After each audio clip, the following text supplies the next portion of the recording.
Ciao, Caco, ladies. Ciao, Caco.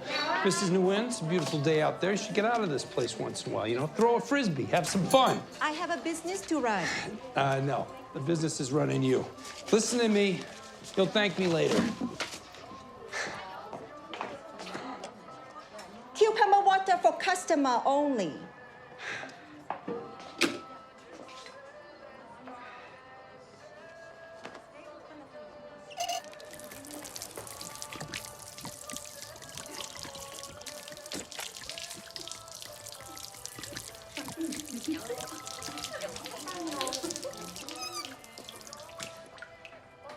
Đồ khỉ ăn này.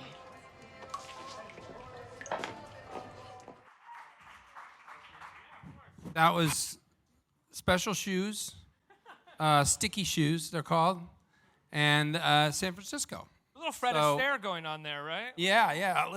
It took months of building up my muscles on one side of my leg, and then not using the other muscles. What street is that? What street is that? That's What? It's pretend. okay. Bob Odenkirk. It never happened. I don't wanna dwell on this too long, but Bob Odenkirk, outside of Better Call Saul, I grew up with Mr. Show. It's an honor to have you on this stage, sir. All right.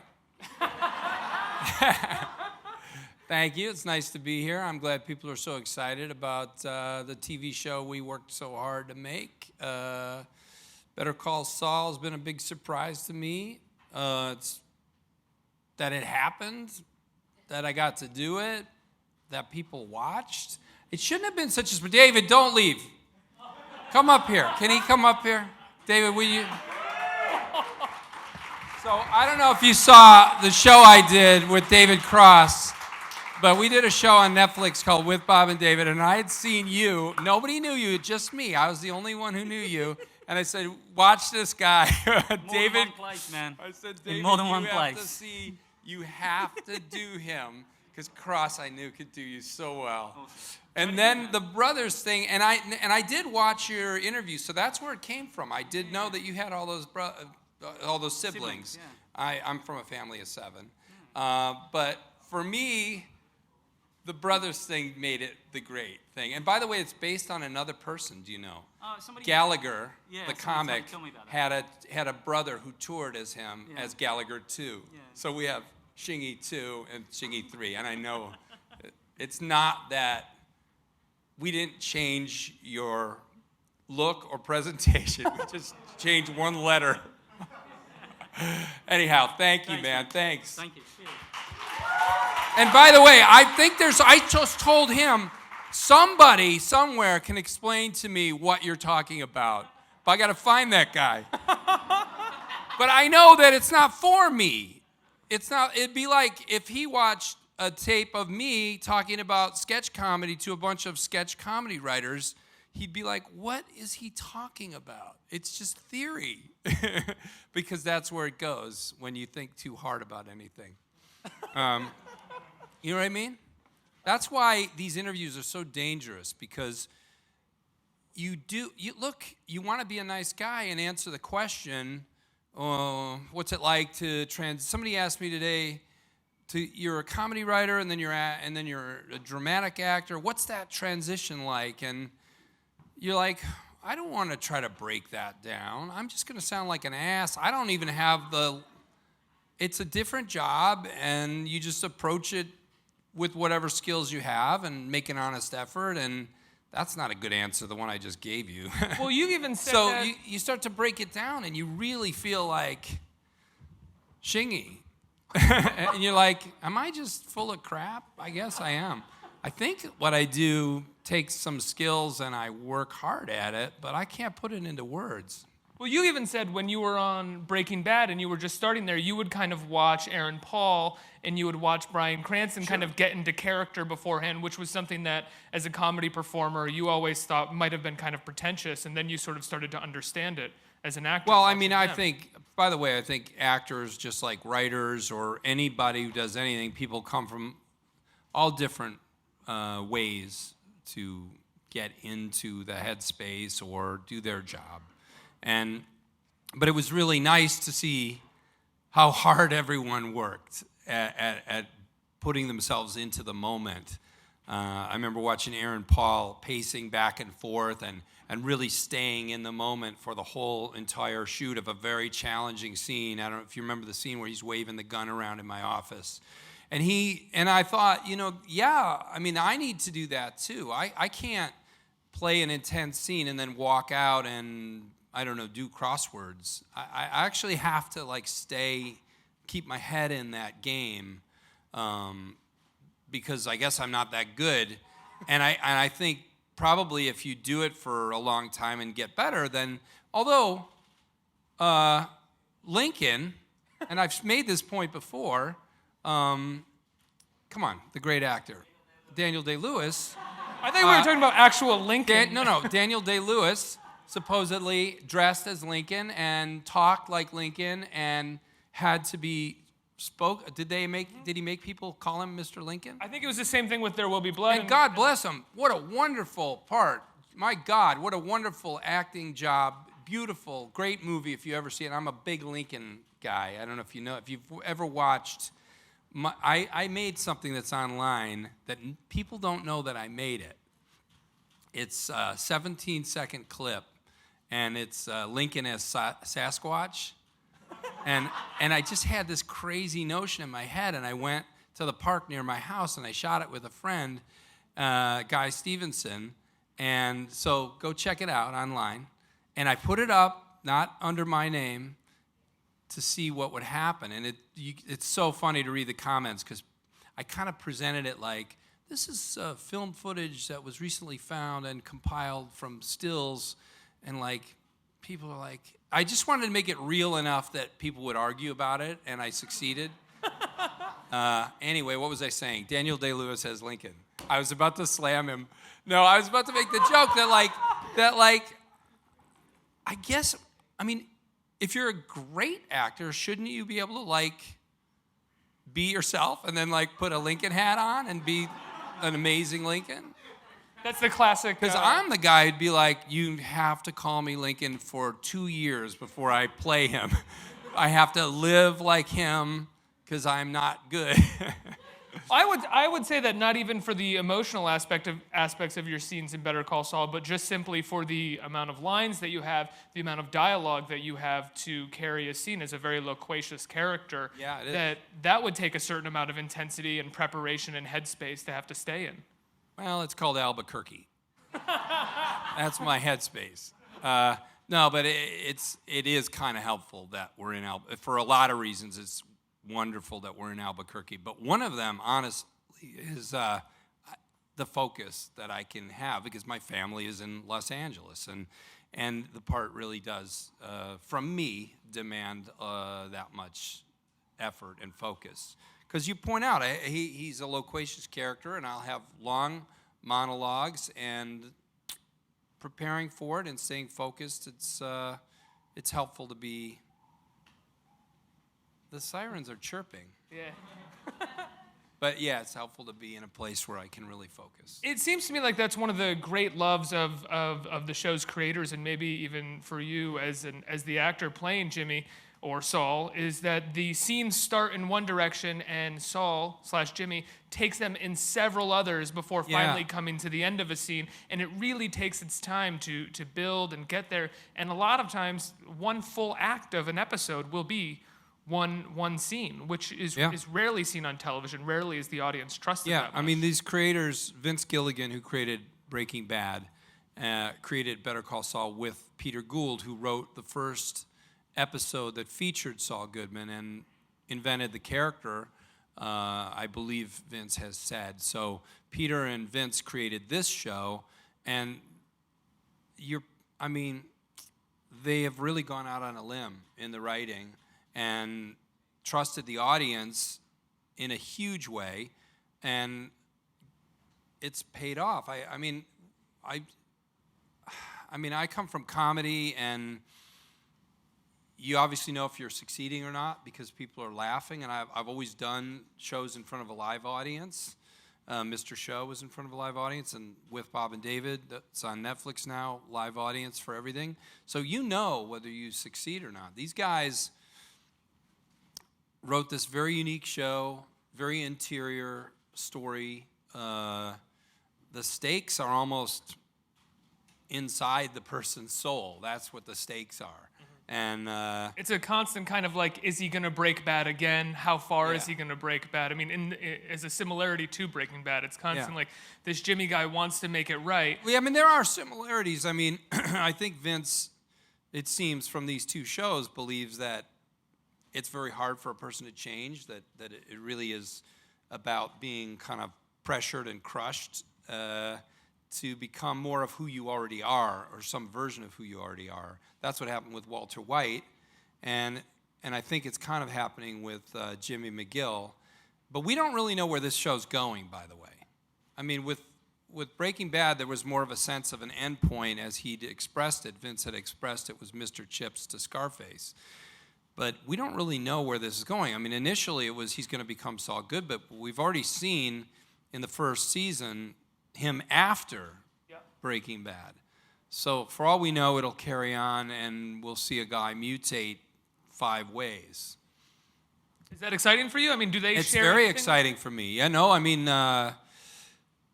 this character, the depth they write him at, and the different sides to him, and they just put an incredible amount of trust in me, and it's exciting to imagine that challenge, and it's fun to picture that arc of a person mutating many times. With the exception of changing how you perform as an actor specifically for this show, is it fair to say that Breaking Bad and Better Call Saul have kind of changed your career in many ways? I mean, before these shows, you're primarily a comedy writer, performer, and director of a somewhat cult variety, and now at this point, it's a kind of a bigger mainstream outlet for you. Do you feel a difference in where you could be pushed or pulled in terms of your career?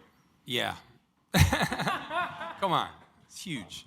It's huge. It's huge. I mean, look, I had a credibility as a writer and a sketch performer and creator of shows. I had a hand in a lot of really great kind of edgy or newish feeling sketch comedy, which I love.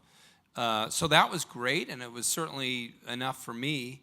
I could take meetings and pitch shows, but this is a whole new venue and a whole deeper audience and a greater audience, larger by a lot. I mean, it's a big difference, and I don't know what'll become of it. And honestly, the weird thing is when I think about what'll become of it, I'm trying to create some interesting roles that I can pursue, or obviously maybe get in stuff, but how could it be better than Better Call Saul? I mean, that's one thing when I watch it. can't imagine a part, you know. I'm sorry, Daniel Day-Lewis, but even Lincoln wasn't that interesting compared to what the hell I'm getting to do. I mean, he didn't change that much. He was a tall drink of water at the beginning and at the end. When I watch Better Call Saul, I think of that as it's one of those shows where you think, well, that actor gets to sink their teeth into this, and there's not going to be anything else really like that. Yeah, I don't think so. But we'll see. I don't know. You have a movie that you just finished production on that you wrote with Amber Tamblyn, right? Called Girlfriend's Day? It's called Girlfriend's Day. It's a movie that I worked on with a writer named Eric Hoffman and Phil Zlotarinsky also. And I wrote it on and off over the last 15 years because it made me happy. That's what I remember you mentioning it on a Mark Maron podcast years ago. Yeah. I was close to getting to make it many times, and we finally did make it. We made it for Netflix, and it's a sweet, oddball comedy. And so it kind of has in the scheme of films, certainly in theaters, it has no place, because movies now are either massive spectacle or, I don't know, trying to win Oscars, and this thing is not trying to win an Oscar, and it's certainly not massive spectacle. It's just funny, cute, offbeat, and if we did it right, kind of a little cupcake of a movie. It's a cupcake of a movie. It just always made me smile. It's like, obviously there's stories you work on because they're really meaningful to you on a deep level, and you must share your truth with the world. This thing is just, it always made me happy to think about it. So it was really fun to make, and Stacy Keach is in it, Amber Tamblyn, Alex Karpovsky, Andy Richter, a lot of great people, and hopefully you'll all enjoy it. I don't know when it'll come out. Well, I guess my question is, you had been working on it, you said, for off and on for like 15 years. Yeah. Do you think the success of Better Call Saul yeah, and for Better sure, Off got for it sure. off the ground? Absolutely. I mean, there's more of a sense of an audience worldwide. I mean, this show plays worldwide, and that's just a lot more people to potentially enjoy it. And it's in line somewhat with this because it's comedy, but if we did it right, the characters are completely non-ironic and committed to their feelings and their desperate desires, which, sketch comedy, if there's anything that's different about this kind of acting than sketch comedy, it's that there's not this... in sketch comedy, it's perfectly fine for a character to be self-aware and to overplay. You can feel the actor overplaying, and it's even okay, very often, for the actor to laugh at what he's doing. People love that in sketch comedy. They are so happy when the actor laughs. Wow. Obviously, you could not do that in a drama. Can you imagine?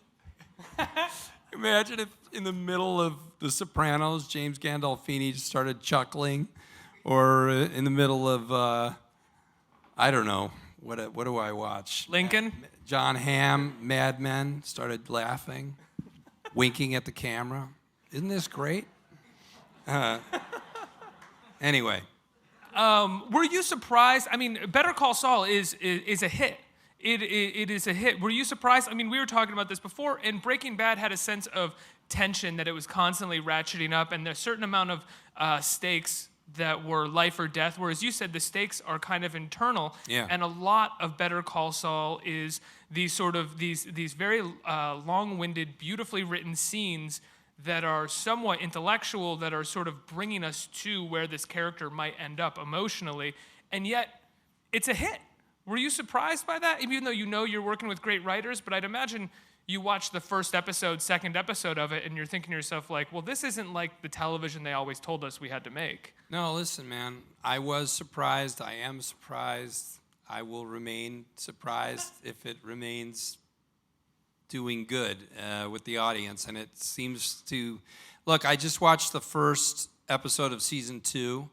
And I think we talked about that last moment of the first episode, and I don't want to give it away, but the whole episode ends on this very, very closely observed, very small move, story move. And when I read it, I thought, are we going to be able to pull the audience into that place where that tiny, tiny observation motivates them and excites them? And I watched this episode with an audience of people, and when it's kind of moves right into this very delicate little observational moment, people laugh.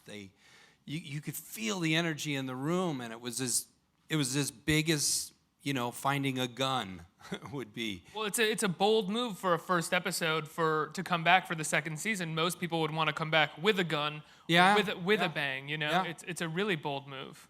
Boy, it just says an awful lot about Vince Gilligan and Peter Gould and their willingness to trust the audience, to watch closely, and sense what matters.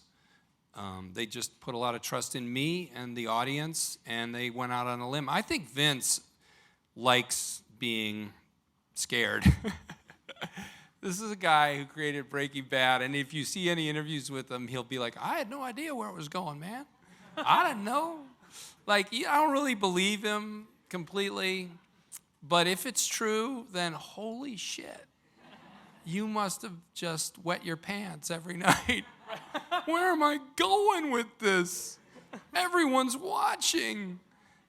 I kind of believe him, and I think he gets off on figuring his way out of predicaments. And he's got Peter Gould, and they're working together on this, and this great writing staff, most of whom are from Breaking Bad, as is our crew. And it's an amazing family of people who are all putting their best effort forward.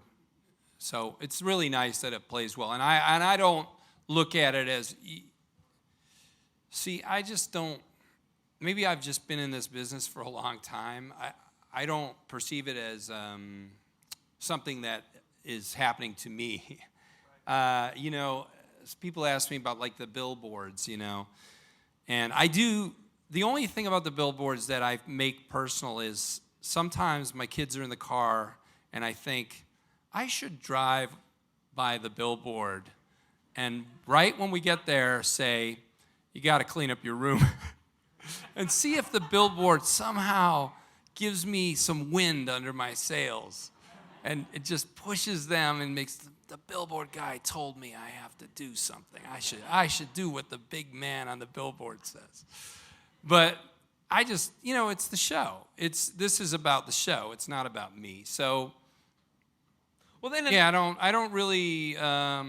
It's not hard for me or a humble thing to say, and you've already pointed it out more than once. The writing and the willingness to trust the audience and to go out on limbs is the star of the show. It's interesting that you say you want to drive your kids past the billboard, and it sort of speaks to a bit of your humility without probably saying something that annoys you right now. But the fact that the thing that matters most is like, is this thing that could make my ego go out of control going to affect my kids in any way? No? Okay, then it doesn't really matter. It doesn't help me. Yeah. Thanks, but no thanks. I don't know. I want to ask Could about... we make the slug line for next year be, please clean your room? Better call Saul. Please clean your room. I want to ask, we had Shingy on stage here to talk about the Mr. Show. With Bob and David. With Bob and David. I'm sure contractually we have to... Shangy. But yes, we changed one letter. When you guys decided to do that, part of what you did was this behind-the-scenes documentary, which I absolutely loved. And I finally watched it. I really avoided it because who wants to watch themselves, you know, sitting in a room sweating out comedy? But you know I watched it for was because just to be in the room with those guys again, you know? And I know we were just together. It was just a year ago, but it is the greatest group of people, and we love each other and make each other laugh. And I'm so glad they made that documentary. When they said they were going to make it, I was like, I don't know, what is there to say? Who's going to care? A couple kids who write sketch comedy are going to care. And then it's just about hanging out with those people and seeing a group of people who really get off on making each other laugh. And Well, there's that great moment where David's in the middle of an interview and you pop into the room to sort of get his feedback on the sort of what you're going to title a character and the book that they wrote. And he's just throwing stuff at you and you're laughing and you throw something back at him and he's laughing. And it's just so clear kind of how the two of you sort of work together in that moment, which is easily building on top of each other and liking what the other one has to add for the most part. Yeah, we get along great. It's crazy. It's like a good marriage, you know? It's like you don't want to take it apart too much, and it never feels old, or you always feel like you're in the moment, you know? So we both feel that way. I mean, if he lived in L.A., we'd do more together. And I obviously he could say, well, if Bob lived in New York, but see, the thing is, we both lived in L.A. He moved. So he's the one who threw it off. Threw it all away. Yeah, threw it all away. But we're going to do more together. You are going to do more, because I always wondered that over the years, because both of you always said it was the easiest writing partnership. It's that too you much had fun. had. We work hard, you know, and we give each other shit, and we kill each other's ideas, but mostly we laugh our asses off together. Have you guys ever, over the years, from the first iteration of Mr. Show to now with Bob and David, did you guys ever actually have a moment in the writer's room where you really went at it and you know, had to come back later and be like, hey, sorry about that? Never. No, I mean, there have been pieces that, mostly everything on the show, you know, Monty Python was our, like, guiding light, you know, and I only know what I've read about them and their process, but I remember years ago reading about how they they kind of had to prove it to the group. Like, nothing got on without everybody agreeing that it was funny and worth doing. It wasn't this show where it's like, okay, that's your 3 minutes, whatever, I don't care, I don't like it, but you do it, and then I'm going to do mine. Because that, I mean, that show could work, I suppose, on some levels, but I like that sense of the shared sensibility of the show. And so that's always been a part of it, and we've pretty much achieved that. There have been a few things, like in the new With Bob and David, the thing ends on a great piece called Salesman that I wrote 14 years ago, but did a lot of rewriting in the room with the writers. But David was like, I didn't believe in that piece until you made it, until after it was shot. Had he seen the Maisels Brothers documentary? Yeah. He wasn't sure, I think, that we could get that serious and still be funny.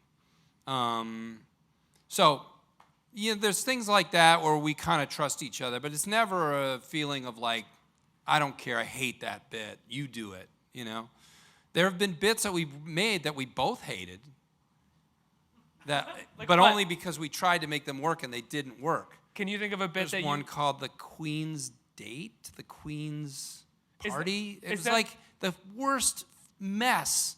Is that the one where David's yelling, yes, like, get them out of here? He's the queen Wait, I love that of bit. England. And it's just a disaster. And if you knew where it came from, So the two of why us didn't can we carry. just do the first idea we had? Sometimes we overthought things, and we can do that. We're good at that. But in Mr. Show, I think I'm really proud of Mr. Show. It represented all our skills and all our efforts that we could possibly give it. But we were younger, and there were times when we really overthought things. And there's kind of a tortured logic at times to that show, which can be fun. It's kind of fun to go, oh, I see what they did with the idea, and they turned it and twisted it and went around back, and that can be fun, but it's kind of a thinky thing. And I just think comedy should be way more fun than that. You should never be forced to take it apart so much. Anyhow. Was that one of the reasons that you guys didn't sort of do the Yeah, tying that's why every with sketch the new together? one with Bob and David, it was like, okay. Now, if we can take ourselves and go from one sketch to the other easily, we will do that. If we can't, we will just cut to the next sketch, because who gives a shit? Let's go. Let's see some comedy, and then let's see more comedy. Yeah. And that's all you want from that kind of show. You don't really care. It's neat, and there's something great about carrying through people's attention from one piece to another. That's great, and it's kind of good for the flow of the show. But in the end, it doesn't really matter. I mean, just cut to it and go to something else that's funny, and you're fine. I think I'm being told that I have to go to audience questions, and I'm hogging the stage right now. So first question. Hi, thanks for being here. I'm a big fan of Mr. Show and Breaking Bad, and I finally had the chance to watch Better Call Saul when it was added to Netflix last week. Oh, yeah? And I know they handled With Bob and David, and I think they handle the international distribution of Better Call Saul as well. Yeah, it's on Netflix around the world. Right. Better Call Saul. I was wondering how, as an actor and as a producer, how that platform has affected your process or your work. Yeah, it's a good question. I probably can't give the most thorough answer because I don't know all the ins and outs of how money gets dispersed and how money is made over time, because I don't give a shit. But aren't you a manager too? Kind of like you and your wife are managers? My wife's a manager. I'm not a manager. But probably there's a lawyer somewhere who could tell me, here's the problem with the Netflix deal. You're not going to make 2% in 8 years. I'm like, who gives a shit? Just let's write some good stuff and make it, and then everyone gets to see it, which is the big advantage. I mean, we had Mr. Show. It was on HBO. I mean, nobody got to see it. It was like such a small elite group. And I'm not trying to play and please everybody with what I'm doing, but I would like people to be able to see what I do. That's the thing, is like, we couldn't even get the DVDs released on Mr. Show. I mean, eventually they were, but my God, we had to beg and plead for years for them to even put those out. So the advantage of Netflix of just people get to see it, and it's just up there. And for an artist, it's like, that's a huge plus, massive. but I'm sure there are negatives to it. Maybe I'll find out what they are as time goes by. But in the end, all the things I've done, so many shows, you get paid what you get paid up front, and residuals are a tiny amount, and who gives a shit? Go make something else, and if people get to see it, it's great. So that's my naive take on it all. But I love that, and Better Call Saul is on AMC, and they have been a wonderful, support. They made this show happen, Sony and AMC. So Netflix gets some benefit there from these kinds of outlets. And there's something wonderful, let me say, too, about, with Bob and David, I'm thrilled that it's all up there.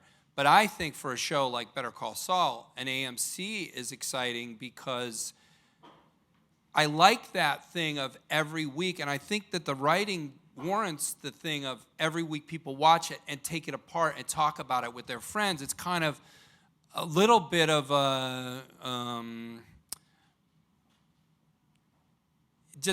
if everyone could just watch the whole season, I think a lot of little details might get lost. So I think it's really wonderful that it plays on AMC. People get to watch each episode. They get to watch it closely, think about what they saw, talk to people about it, share that experience, then watch the next episode together. So there's pluses and minuses everywhere. Next question. But we're in a better world, as far as I'm concerned, than 10 years ago with all this. But I'm a mercenary for my own artistic impulses, completely. Yeah. Hi, Bob. Hey. I'm a huge fan, and on that note of waiting for episodes to come out every week, I felt almost as desperate as some of the characters waiting. But I just wanted to know, what was your most memorable scene in either Breaking Bad or Better Call Saul? Being in the desert at 2 a.m. with the fucking sandstorm and people waving phony guns around was really fun and crazy. It's one of those things in show business where you're like, I'm 48 years old and it's 2 a.m. and I'm getting paid to stand in the desert under a giant spotlight and pretend, it's just a thrill and it's a joy. For me, but there's something wrong with me, but that's not a problem for me right now. But that's what, I don't know, I just love that. But for Better Call Saul, there's two things, and this is after 2 years of making the show, that I love. One is the scenes, and there's more of them in season 2, where you're really seeing Saul Goodman, and he's running a game on somebody, and he's having a great time. And there's always comedy in those scenes. And I connect with that and that energy, and it's really a fun scene to play. And the other thing is the very challenging scenes, like the scene from season 1 in episode 9 with the great, great Michael McKean, who isn't talked about enough when we talk about this show. And he plays my brother Chuck. And there's that confrontation between the two characters. And that was a challenging scene, very hard for me, and I had to really focus and pour myself into it. But that's a really rewarding experience to have. And it feels a little like you really felt like you left your own life and came back to it, and it's a neat experience to have sans drugs, which I don't encourage. But that kind of stuff where you have to dig really deep I can't believe they trust me with it, and it's a great joy, and it's a challenge. I would say that Michael McKean hasn't been used this way before, in the sense that it's about his presence. It's not necessarily about the comedic tone or the way that he uses words. It's about, he's good with that in these scenes, but it's about the presence of Michael McKean as an actor. He brings so much to that in the way that he intimidates you and the other lawyers in the scenes. Yeah, and you're seeing a lifetime of talent and skill and growth. He's done everything, features, TV, Broadway, and he's crystallizing it here on this show. And of course, we've got the great Jonathan Banks. Episode 6 of season 1 is a masterpiece. I'm hardly in it. and it's a beautiful piece of writing and acting. If you just sample one episode, watch 6 from season 1, and Jonathan Banks is outstanding. I would also suggest sampling, I think it's maybe the last episode, and this is the last thing I have to say here, but the Chicago montage near the end of the first season, which is one of my favorite things I've ever seen. Oh, yeah. You mean the bingo game?